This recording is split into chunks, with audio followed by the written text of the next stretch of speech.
Welcome to Canada's most irreverent talk show. This is the Andrew Lawton Show, brought to you by True North. Hello and welcome to you all, Canada's most irreverent talk show, the Andrew Lawton Show here on True North. It is Monday, October 23rd, 2023, and I apologize in advance if my voice doesn't make it to the end of the show. Right now, I'm coming mildly strong, but I don't think I will be able to hold that up to the end. By Saturday night, I had no voice whatsoever. No, I'm not sick. I don't need to get like the 19th booster or wear my triple masks when I go to the bathroom or anything like that. I was talking up a storm on stage and off stage Saturday at True North Nation, our first ever live and in-person event. We had like 450 people come out to see me and Harrison and Rachel Emmanuel and Brett Wilson and Danielle Smith and Lindsay Shepard and Candace Malcolm. And I feel like I've probably forgotten a couple of people who are on stage. It's not intentional or personal, but to those of you that I got to meet there, thank you so much for coming out. We decided early on when we were putting this thing together, we wanted it to be fun. I have been to many boring conferences, and there is nothing worse than being locked up in a conference room all day and forced to listen to people like me drone on. We wanted to have it be a bit lighter, so we're like, what can we do to make it fun? We brought in a popcorn machine, we had a game show, and in a little bit of an homage to the greatest hate symbol in the history of Canada, we had a bouncy castle. It was a way to ward off the woke forces that might want to dismantle all the work that we're doing. I said on stage, I didn't realize all I needed to do to trigger the left was just eat an apple. Had I known that, it would have been slightly cheaper than the bouncy castle. But I did get a picture in front of the bouncy castle with this lovely lady, Tamara Leach, who came with her husband and sister and met some people there, which was quite lovely. And, you know, I honored her just by naming her from the stage, and she got a standing ovation. She is now back in court for the never-ending trial. Although a bit of good news on the horizon in that front that is breaking in nature. The Crown has withdrawn its charge of violating bail, of breaking her bail restrictions. This just came down the pipeline in the last couple of hours. The Crown said it was denying the charge that it had put on her last year, where you may remember this. She took a photo at the Justice Center for Constitutional... Well, she didn't even take it. Someone took a photo of her and some other folks at the Justice Center for Constitutional Freedom's dinner. And in the photo, like, I don't know, 4 people down was Tom Marazzo, with whom she was not supposed to have any contact. So they literally had a Canada-wide warrant and had police pick her up in Medicine Hat and fly her to Ottawa to go back to jail.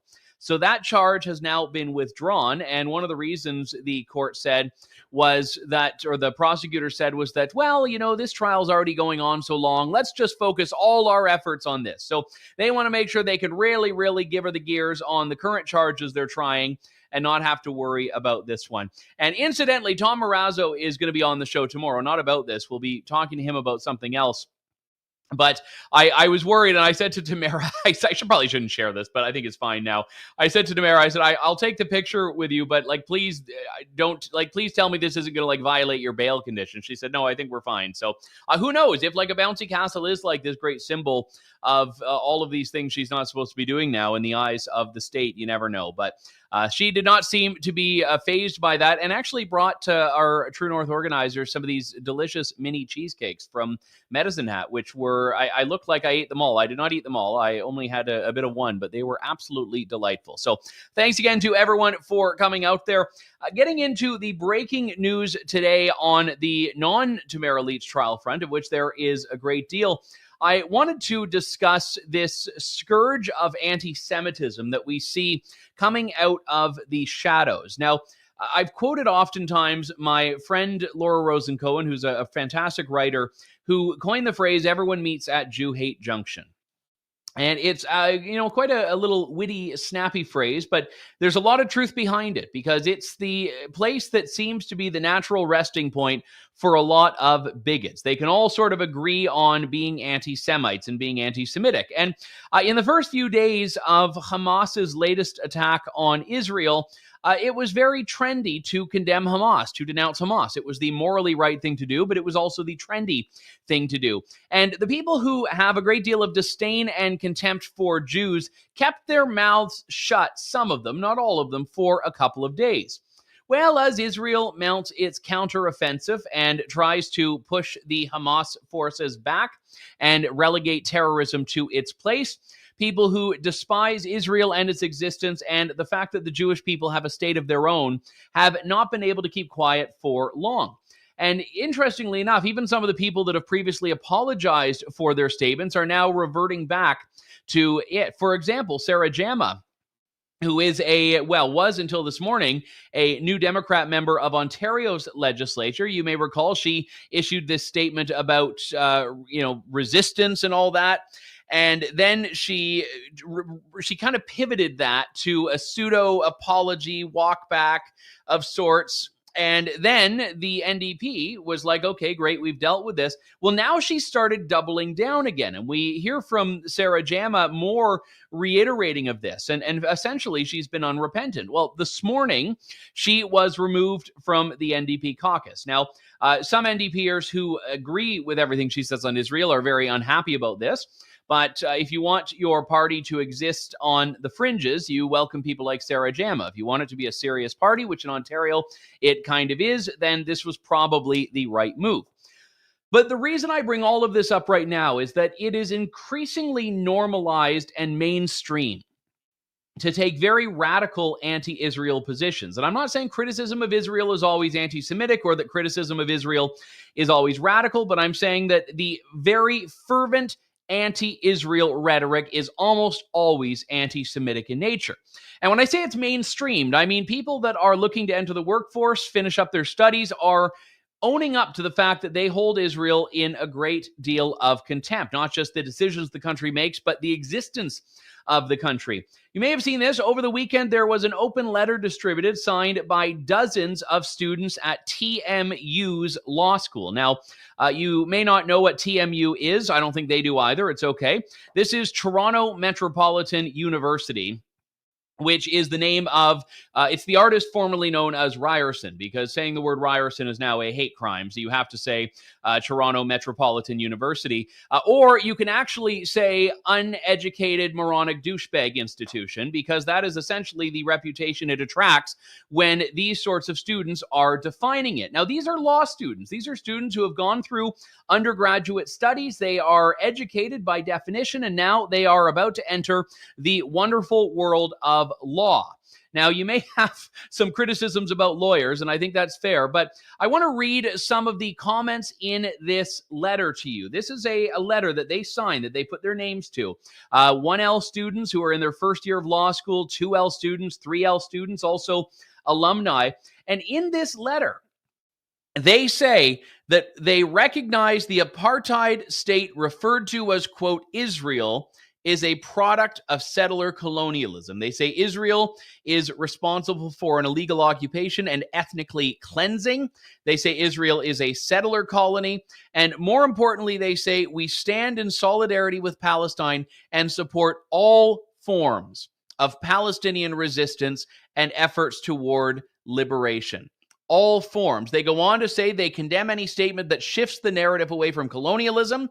They say it's not a war. We can't both sides it. They say Israel's the bad guy unequivocally because they are the oppressor and Hamas and the Palestinians are the oppressed. This is a letter they have a right to issue. They have a right to sign it.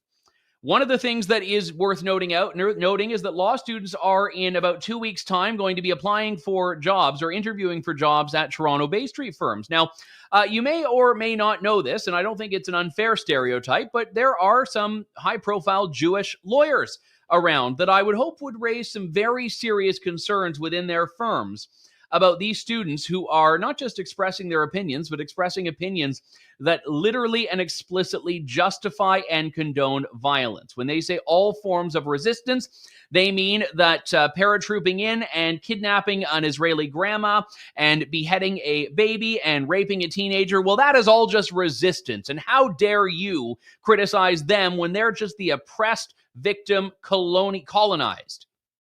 That's what they're saying. that all of that is completely and utterly fine and fair game.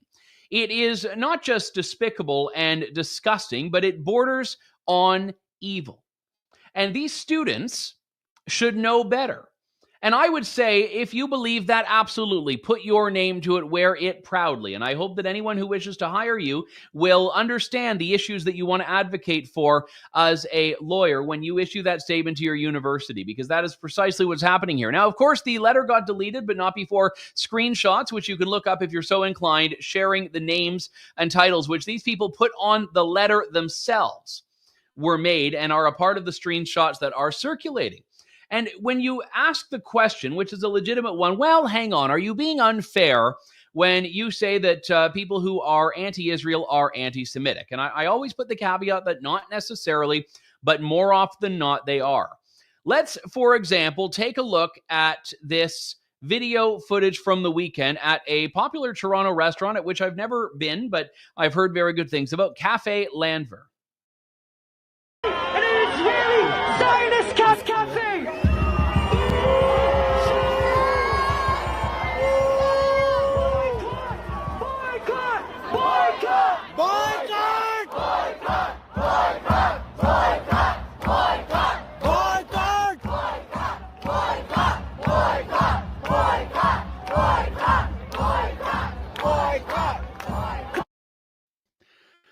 Now, you may wonder why they're targeting this restaurant. Now, I've never been there. Supposedly, they have very good schnitzel. To my knowledge, the restaurant has never been explicitly political. I have not seen any statements or proclamations of being Zionist, but the restaurant is Jewish-owned.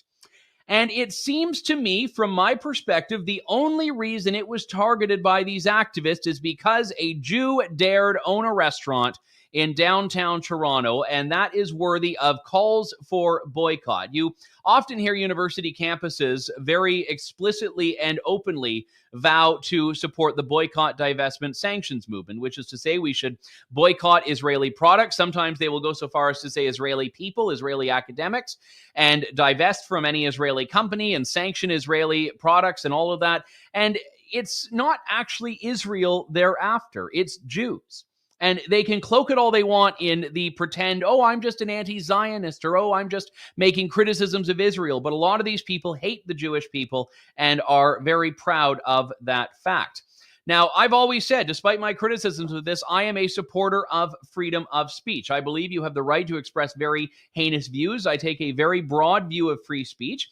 I will also say that some of the rhetoric we've seen in some of these protests in the last couple of weeks very much crosses that threshold of threatening violence or supporting terrorism, which is where we get into trickier territory. Now, that being said, as with that letter signed by the Ryerson, or no, you can't say Ryerson anymore, the TMU law students, it's probably more useful to know who these people are, which you don't get if you go the censorship route. But I saw an interesting tweet from Ari Goldkind, who's a lawyer in, you may know, he's quite a superstar on the media circuit, and I've had the great privilege of being on his show on a couple of occasions.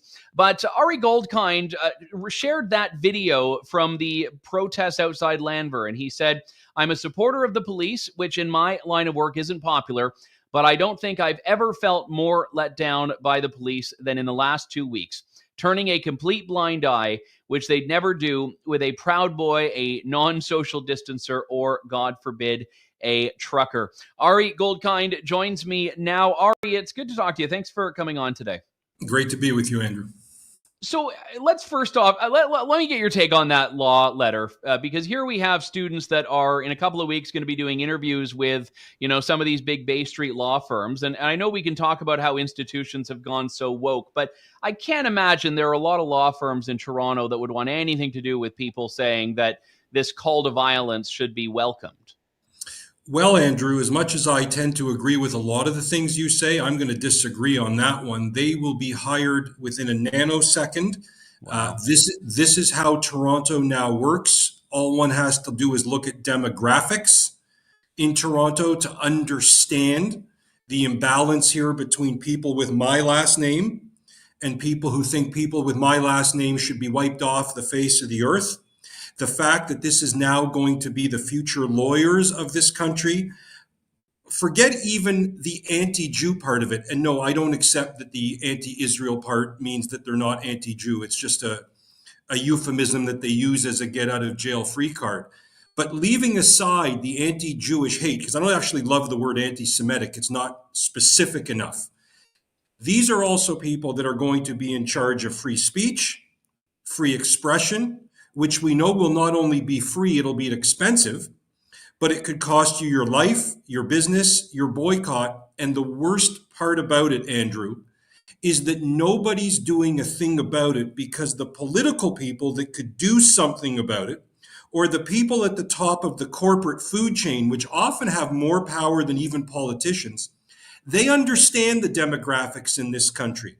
The members of parliament understand the ridings, and you don't need votes of people with last names of Goldkind or Schwartz or Silverstein to get elected anymore. They know the demographics, they know the birth rates, they know our country's completely open border.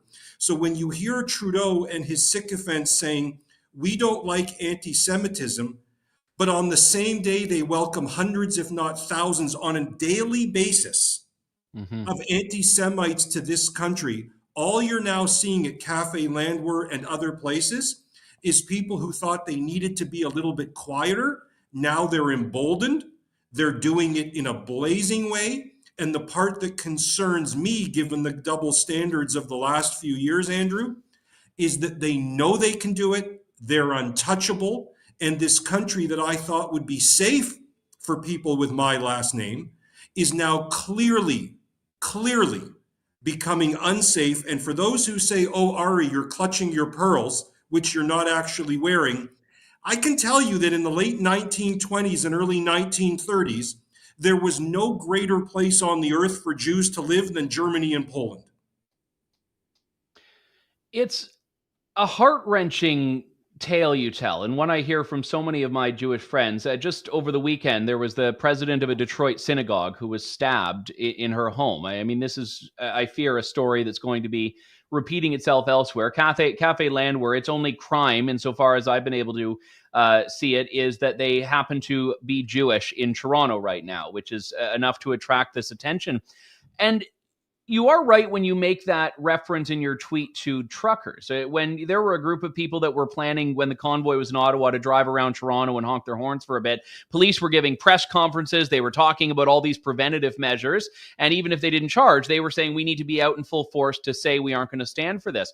Where is that on this scourge of anti-Semitism? It's non-existent. So let me bring in a little bit of the law here. I mean, I'm not dressed like this to see you, Andrew. I am in the middle of my workday and always a delight. I thought I was special. Well, you are, but here's where I'm going to go back to agreeing with something that you said at the beginning.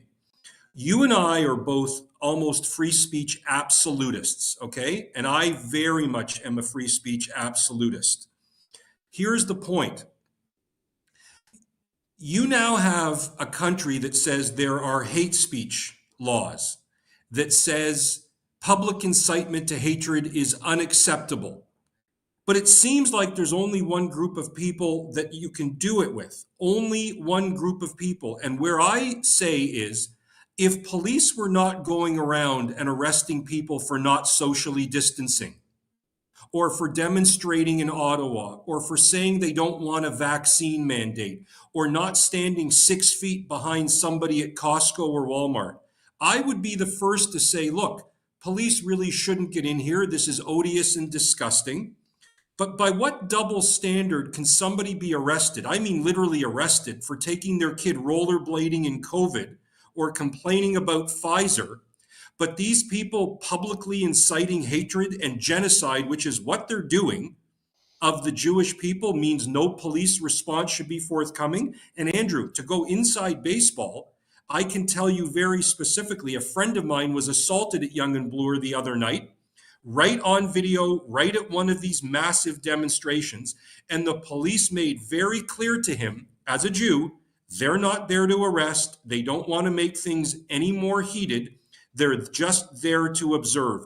This is a Toronto police service, which I've lost a lot of love in my business. I'm a criminal defense lawyer that's supposed to be very anti-police and not liking police. I'm very outspokenly pro-police. The fact that the police brass, I don't put this on the beat cop, Andrew. The fact that the police brass understand the new demographics of the greater Toronto area, and it certainly isn't Jewy, and the fact that they're allowing this to take place is a very, very scary thing. And if you take the view that they should be hands off, which is a legitimate, debatable view, it's a very worthy debate, then ask yourself, should dad have been arrested for taking kid rollerblading 2 years ago? And trust me, I did those cases. So if the police are concerned with Tamara Leach, on a day, by the way, where her stupid bail charge was just withdrawn a half an hour before you and I spoke.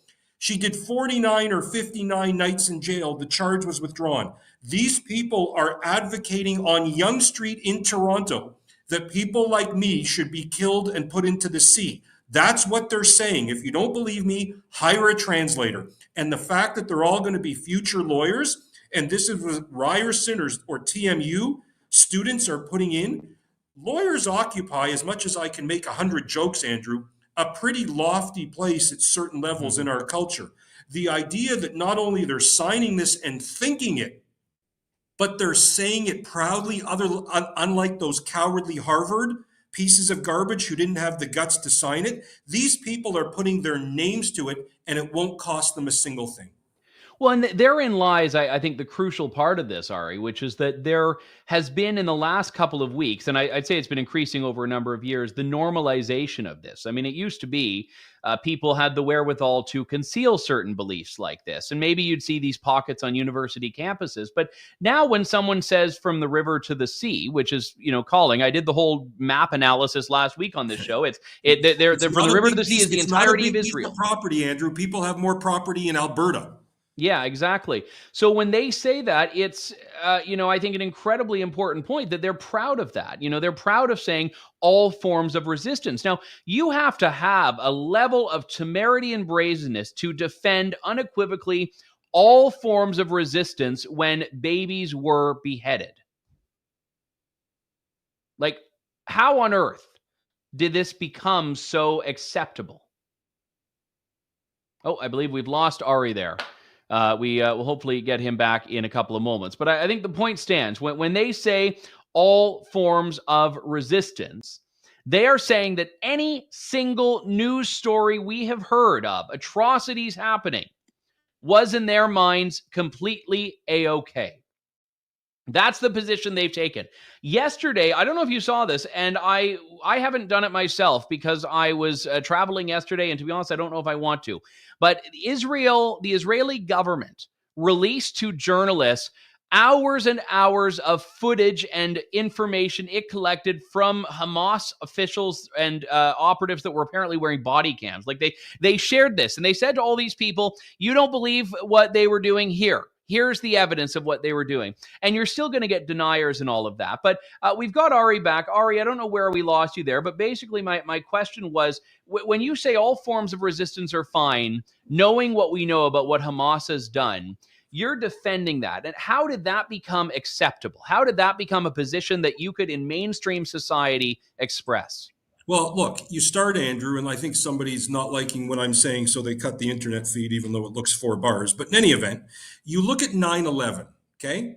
The first, and I think all roads, I always believe this, Andrew. I'm a person fascinated by 9/11. I'm 49 years old. It's imprinted in my DNA. I have walked the tracks at Auschwitz. When you walk the tracks at Auschwitz, you feel things differently than an 18-year-old who never saw 9/11 and who has no idea what the Holocaust is. What they're saying right now, remember after 9/11, the first thing Bush said is, don't be mad at the philosophy or political religious ideology that did this to America. It wasn't just done to the buildings, it was done to America. That's the first thing Bush did. So what did every Western world country do, Andrew? They did the opposite of what they should do. Now let's bring this back home to Canada. Look at that bill, whether it's M13 or I can't remember what it is, I don't remember. You're not allowed to say anything about the fastest growing religion in Canada. You're not allowed to say anything. If you're saying anything about it, you're told that you're phobic or that you have a certain phobia. But they can say anything they want about Jews, including from the river to the sea, and they're more specific than that. They call for actual murder, genocide, and death. Nobody says a word about it. And here's the kicker. If somebody like me says what I'm saying, and Justin Trudeau hears me today, he'll come out and say, I'm making this up, but it's exactly what he'd say. Well, I've heard Ari Goldkind, and anti-Semitism has no place in our country. And Islamophobia is one of the most serious problems in our country. They can never, ever understand or say out loud, where does the new anti-Semitism come from? Does it come from a Proud Boy? Does it come from MAGA? Does it come from the Ku Klux Klan? This is not a difficult puzzle to solve. It's not getting the caramel in the Cadbury bar. That's what is so pernicious and sinister about this, is that you can never talk about this issue with one of these actually grotesque liberal MPPs or the entire disgusting NDP always conflating anti-Semitism and Islamophobia when they're not to be conflated, and when the numbers and the birth rates in this country suggest that if you're Jewish, Houston, we have a problem. If you're not, you're in control of everything. And now they're in control of more than you're even allowed to talk about, which used to be, by the way, the pernicious stereotypical Jewish myth that Jews were kind of proud of, but we were wanting to make art, develop vaccines, do heart surgery, write piano concertos, advance the law in a good way for the underprivileged. Now, where are things from the group that is growing exponentially? It is to push people like me into the sea. And people keep saying, Andrew, and people who don't have my last name can't understand this. Oh, it'll never get to 1929, 1933, Kristallnacht. What do you think the next step is when they go to the Jewish businesses? Do you think it's to peacefully protest? They're emboldened and they're emblazoned. This country is in trouble, and we have been completely abandoned by a federal government that, by the way, Andrew, is obsessed with minority rights so long as that minority is the majority of their voters. Think that through. Just one final question, because you mentioned M103, which was the anti-Islamophobia motion. And, I was very critical of that going back, and people can read what I wrote at the time. But a lot of the Jewish groups, and by that I mean, the official Jewish groups that proclaim to speak for Jewish people, and I don't always, exactly. but I think proclaim. Don't get me started. on proclaim. That. Yeah. We're standing in lockstep with a lot of the Muslim groups when M103 was coming up, and I think a lot of them felt they had to, that they would be hypocritical to talk about anti-Semitism without condemning Islamophobia. But a lot of them had had egg on their face the last 2 weeks, when they've been wondering when that reciprocation is going to come, and it just hasn't. It's been, some of the Muslim groups gave very cursory condemnations. Many didn't even do that, and most of them have actually come out with outright endorsements of what Hamas has done in the week since. And I think a lot of very well-meaning Jewish people kind of got hoodwinked during that Islamophobia discussion. All right, so I understand the last part. I'm actually not sure they're well-meaning. I think they've committed suicide. I think they've killed themselves. I think they've killed others. This was always suicidal to me. You could see the writing on the wall 10 million miles away. All you have to do is study demographics. Study what's happened in the West. Study what's happened in Europe. Study what's happened in Canada. And you can understand, even this rabbi that was killed, that they say, well, they have no evidence it's a hate crime in Detroit. Well, what was it, a love crime? Even that rabbi was instrumental in saying that the other side are her friends. And if we've ever seen a wake-up call where people shot at raves in the Negev desert, innocent, truly innocent people beheaded, whatever you want to say, carved up, elderly, younger. If there was ever a line in the sand that if the two religions were going to come together, as the religion of peace says it's a religion of peace and we're going to come together, if there was ever an example where people would say there's just a bridge too far, you would think shooting people driving down a road or at a music rave of all races and religions, Americans, Brazilians, Asians, whatever it is, you would think they'd come out and say, you know what?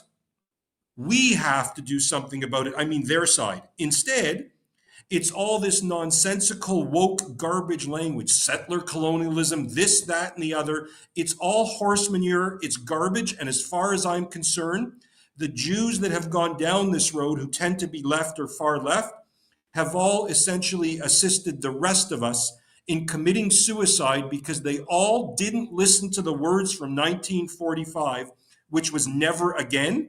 And all they've done is allow it to begin again. Ari Goldkind, always a pleasure. I know it's been very difficult for you in the last few days, but I'm glad you're speaking out the way you are, sir. Thank you for coming on. Always good to talk to you, Andrew. All right, that was Ari Goldkind. And again, I mean, he was very, very explicit in what he said, and I think people should very much pay heed to that. We'll have more on this discussion tomorrow. And I will also just pivot very abruptly, because there's no natural transition here, to this story out of Ottawa. Now, we had on the weekend at True North Nation, the Canadian Taxpayers Federation very generously and graciously sponsor us. And our good friend Kris Sims was there, who is our favorite guest every Monday, because, well, she's our only guest that's on every Monday, but she'd be our favorite anyway. Kris, always good to talk to you. Thanks for coming on today. Thanks so much for having us on, Andrew. And I couldn't even find my original backdrop because it's still stuck in the car. I had to grab this old one. So yeah, it was really great being at that conference. Well, it was good to have you there. So we did a home renovation, my wife and I, back in the summer. And, we were trying to, scrimp and save and, spend as little as we had to while getting quality. I feel we got a steal looking at the Government of Canada's reno budget. What was this? $8 million for a barn at Rideau Hall. Yeah. Am I misreading this? Nope. You're not. It's really bad. So my partner in crime, Franco Terrazzano, our federal director, and our investigative journalist, Ryan Thorpe, they work away there in Mordor, also known as Ottawa, in our office. And they dug up these documents, Andrew, that showed taxpayers paid more than $8 million for what is being referred to as a barn on the grounds of Rideau Hall.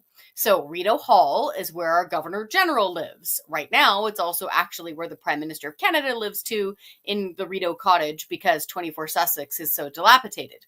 So on those grounds, they built this storage facility, lack of a better term, that is somehow net zero. And if this is an indicator of how much net zero is going to cost us as far as the government goes, folks, just put a fork in it. We're done. We can't afford this. They blew $8 million on this thing. And so it's apparently to store vehicles and to wash vehicles and stuff. They started shovels in the ground July of 2020, and they took about a year or so to finish it off. So just imagine, July 2020. This is when we were getting locked down, businesses were getting shut down, people losing their livelihoods, everybody getting, a lot of people getting salary reductions and pay cuts. No.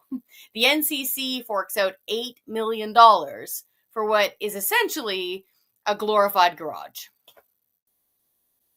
Yeah, and I mean, we've been hearing for years now about all the issues with finding a place for the Prime Minister to live, because, 24 Sussex Drive is like this rat-infested... I'm not talking about the politicians that live there, like literal like rats in the cobwebs and all of that. And then, so they have to stay at Rideau Cottage, but then they're also renovating and building like additions at Harrington Lake. And then you hear about this. It's like, you go to Northern Ontario or rural Alberta and you'll find like 4 guys named Chuck that'll build a barn for $82 and a 2-4 in a weekend. Yeah, exactly. As Franco put it, he's not a farmer, but our buddies in Brooks can sure as heck build you a barn or even a garage. They should have put it out to tender. Let your buddies in Brooks make a bid on this rather than Ottawa's finest. Yes, exactly. And see, this is the problem.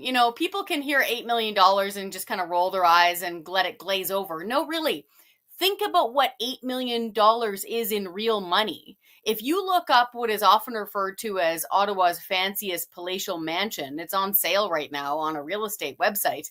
It isn't even $8 million. And we're talking like marble, everything, jacuzzi tubs, like fancy stuff that we'd see on Lifestyles of the Rich and Famous when you and I were kids. They blew this on a garage.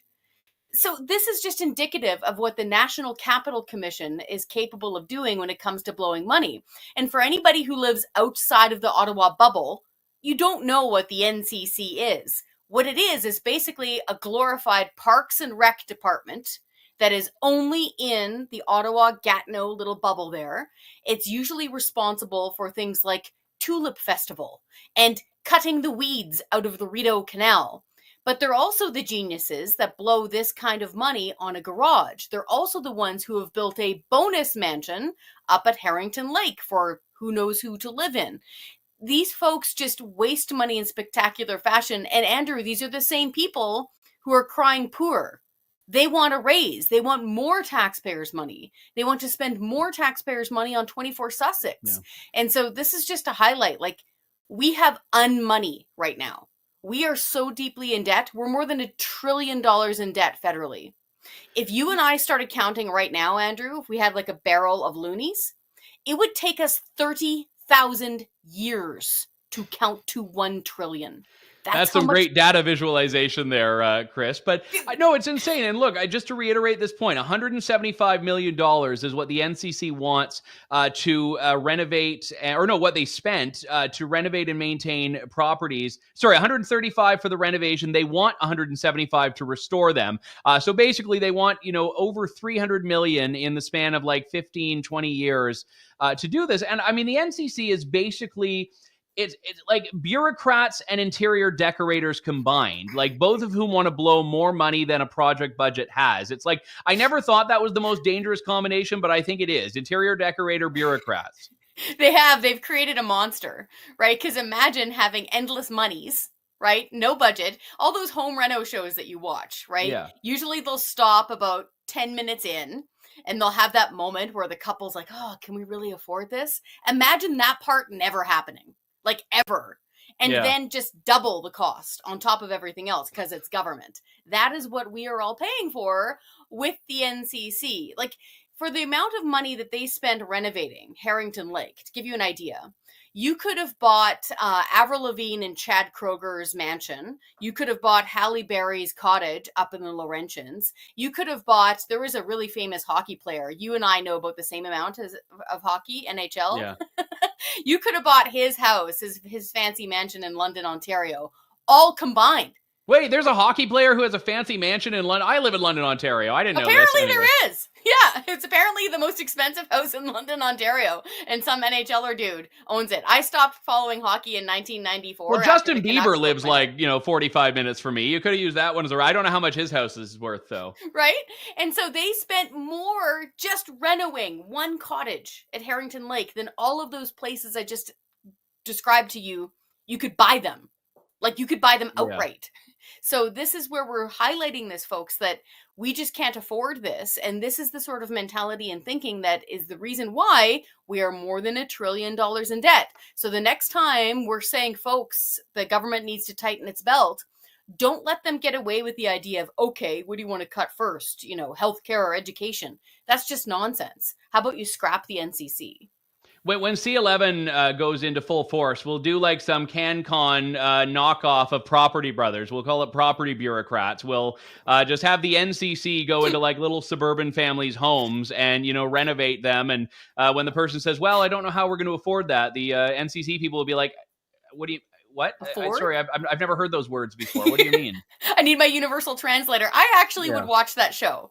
So especially if you've never CDF should produce it. You should do your own like little spoof comedy of like, the NCC version of a home reno show. I'll chip in a couple $100 for that. Could you imagine just like Franco in like a tool belt with like a level and like a hammer just doing stuff? I want Franco to do the whole like homes on homes thing with the the overalls and the tool belt.